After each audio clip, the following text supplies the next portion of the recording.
জয় যিশু। প্রথম পাঠ প্রেরিত যোহনের প্রথম ধর্মপত্র, 2 অধ্যায় 18 থেকে 21তম পদ। তোমরা সেই পবিত্র জনের কাছ থেকে পরম অভ্যঞ্জন পেয়েছ। আমার স্নেহের সন্তানেরা, জগতের সেই অন্তিম প্রহর এখন এসে গেছে। তোমরা শুনেছ যে সেই খ্রিস্ট শত্রু আসবে, আর এখন তো ওই রকম অনেক খ্রিস্ট শত্রু দেখা দিয়েছে। এতেই আমরা বুঝতে পারছি সেই অন্তিম প্রহর এখন এসে গেছে। সেই সব খ্রিস্ট শত্রু আমাদের ছেড়ে চলে গেছে বটে, তবে তারা যে কোনো দিন আমাদের নিজেদের লোক ছিল তা নয় কিন্তু। কারণ তারা যদি আমাদেরই লোক হতো তবে আমাদের সঙ্গে থাকতো তারা। সুতরাং তাদের চলে যাওয়াতে এই কথা প্রমাণিত হয়েছে যে তাদের কেউই আমাদের নিজেদের লোক ছিল না। তোমরা কিন্তু সেই পবিত্র জনের কাছ থেকে পেয়েছ পরম অভ্যঞ্জন, আর তাই তোমরা সকলেই লাভ করেছ প্রকৃত জ্ঞান। তোমাদের কাছে আমার এই সব কথা লেখার কারণ এই নয় যে তোমরা সত্যকে জানো না, বরং তার কারণ সত্যকে তোমরা জানোই, আর এও জানো যে সত্য থেকে কোনো মিথ্যায় আসে না কখনো। প্রভুর বাণী। ঈশ্বরকে ধন্যবাদ। শাম সঙ্গীত 96, 1 থেকে 2 পদ, 11 থেকে 13তম পদ। ধুও, নভমণ্ডল আনন্দ করুক, উল্লসিত হোক সমস্ত পৃথিবী। ভগবানের উদ্দেশ্যে গাওয়াজ নতুন গীতিকা। ভগবানের উদ্দেশ্যে গান গাও সমগ্র ধরণী। ভগবানের উদ্দেশ্যে গান গাও, তার নামটির প্রশস্তি করো। প্রতিদিন শোনাও তার ত্রাণকীর্তি গাথা। নভমণ্ডল আজ আনন্দ করুক, সমগ্র ধরণী উল্লসিত হোক। গর্জন করুক সমুদ্রের ঢেউ, সমুদ্র গভীরে যত প্রাণী। পুলকিত হোক প্রান্তর ভূমি, সেখানকার সমস্ত কিছুই। অরণ্যের গাছে গাছে শোনা যাক আনন্দ মর্মর। ভগবান তো এবার নিজে আসছেন, নিখিলের বিচার করতেই আসছেন তিনি। ধর্মের নীতিতে বিচার করবেন তিনি সমগ্র পৃথিবী। সকল জাতিকে তিনি বিচার করবেন তার সত্য নিষ্ঠারী নীতিতে। বাণী বন্দনা। জয় জয় প্রভুর জয়। স্বয়ং বাণী যিনি মানব দেহে জন্ম নিলেন, তিনি বাস করলেন আমাদেরই মাঝখানে। যারা তাকে গ্রহণ করে তারা সকলেই পায় ঈশ্বর সন্তান হওয়ার সুমহান অধিকার।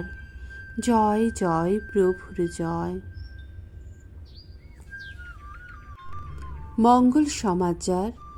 যোহন রচিত মঙ্গল সমাচারের আরম্ভ, 1 অধ্যায় 1 থেকে 18তম পদ। ঐশ্য বাণী যিনি মানব জন্ম নিলেন, তিনি আদিতে ছিলেন বাণী। বাণী ছিলেন ঈশ্বরের সঙ্গে, বাণী ছিলেন ঈশ্বর। আদিতে তিনি ঈশ্বরের সঙ্গেই ছিলেন। তার দ্বারাই সব কিছু অস্তিত্ব পেয়েছিল, এবং যা কিছু অস্তিত্ব পেয়েছিল তার কোনো কিছুই তাকে ছাড়া অস্তিত্ব পায়নি। তার মধ্যে ছিল জীবন, সেই জীবন ছিল মানুষের আলো। অন্ধকারে সে আলোর উদ্ভাস, আর অন্ধকার তাকে আচ্ছন্ন করতে পারেনি। ঈশ্বর প্রেরিত একটি মানুষ আবির্ভূত হলেন। তার নাম যোহন। তিনি এলেন সাক্ষী দিতে, সেই আলোরই বিষয়ে সাক্ষী দিতে, তার কথা শুনে যাতে সবার অন্তরে বিশ্বাস জেগে উঠতে পারে। তিনি নিজে সেই আলো ছিলেন না, কিন্তু সেই আলোর বিষয়ে সাক্ষী দিতেই এসেছিলেন। যিনি সেই সত্যকার আলো, যে আলো প্রতিটি মানুষের অন্তর উদ্ভাসিত করে, তিনি তখন জগতে প্রবেশ করছিলেন।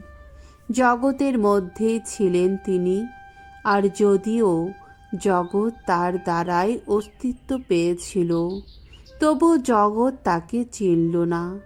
তিনি এসেছিলেন আপন গৃহে, অথচ তার আপন জনেরা তাকে গ্রহণ করল না।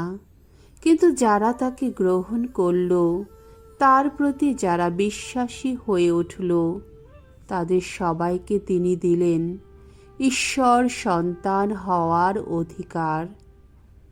রক্তগত জন্মে নয়, দেহের বাসনা থেকে নয়, পুরুষের কামনা থেকেও নয়, তাদেরই জন্ম ঈশ্বর থেকেই।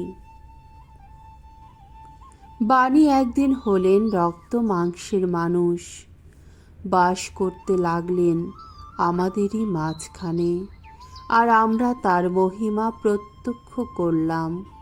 একমাত্র পুত্র হিসাবে পিতার কাছ থেকে পাওয়া সেই যে মহিমা, ঐশ্য অনুগ্রহ ও সত্যের সেই যে পূর্ণতা, তার সম্বন্ধে এই হলো যোহনের সাক্ষ্যবাণী, এই হলো তার উদাত্ত ঘোষণা। এরই বিষয় বলেছিলাম, যিনি আমার পরে আসছেন তিনি আমার অগ্রগণ্য, কারণ তিনি আমার আগেও ছিলেন। সত্যি তো, আমরা সকলে তার সেই পূর্ণতা থেকে লাভবান হয়েছি, লাভ করেছি অনুগ্রহ আর অনুগ্রহ। মসির মাধ্যমে তো দেওয়া হয়েছিল বিধান, কিন্তু সেই অনুগ্রহ, সেই সত্য নেমে এসেছে যীশু খ্রিস্টেরই মাধ্যমে। ঈশ্বরকে কেউ কখনো দেখেনি, পিতার হৃদয়ের কাছে যার আপন স্থান, নিজে ঈশ্বর যিনি, সেই একমাত্র পুত্রই তাকে প্রকাশ করেছেন। প্রভুর মঙ্গলময় বাণী। খ্রিস্ট প্রভু তোমার প্রশংসা হোক।